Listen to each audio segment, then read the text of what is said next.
Betting బంగారాజులు మంచి జోరు మీదున్నారు. Champions trophy final match పై దండిగా పందాలు కాస్తున్నారు. ఒక్క రోజులో 5,000 కోట్లు చేతులు మారబోతున్నాయి.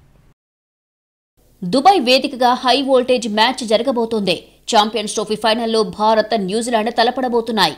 దీంతో ఎవరు గెలుస్తారు అనే ఉత్కంఠ ఫ్యాన్స్ లో నెలకొంది. క్షణానికి ఆ టెన్షన్ పెరిగిపోతుంది. క్రికెట్ లవర్స్ టెన్షన్ బుకీలకు కాసుల పంట కురిపిస్తుంది. ఛాంపియన్స్ ట్రోఫీ ఫైనల్ పై భారీగా బెట్టింగ్లు జరుగుతున్నాయి. 1 కాదు 2 కాదు 5,000 కోట్ల రూపాయలకు చేరింది. భారత్ జట్టే హాట్ ఫేవరెట్ అంటున్నారు విదేశీ బుకీలు.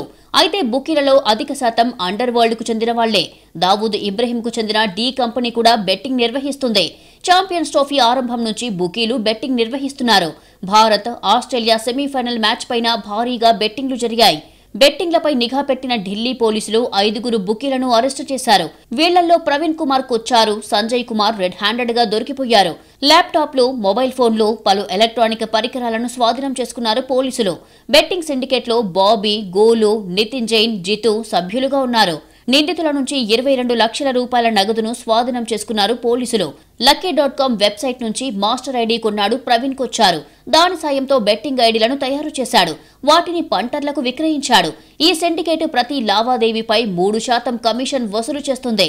ఇక ఆన్లైన్ బెట్టింగ్ కోసం ఫోన్లు వినియోగించారు. ఆయా లావాదేవీలతో పాటు బెట్టింగ్ రేట్లను నోట్ ప్యాడ్ లో రాసుకున్నాడు. అయితే బెట్టింగ్ గ్యాంగ్ ని మనీష్ సహాని ఆపరేట్ చేస్తున్నాడు. బెట్టింగ్లకు సంబంధించిన మొత్తం వ్యవహారాన్ని దుబాయ్ నుంచి నడిపిస్తున్నట్లు గుర్తించారు పోలీసులు.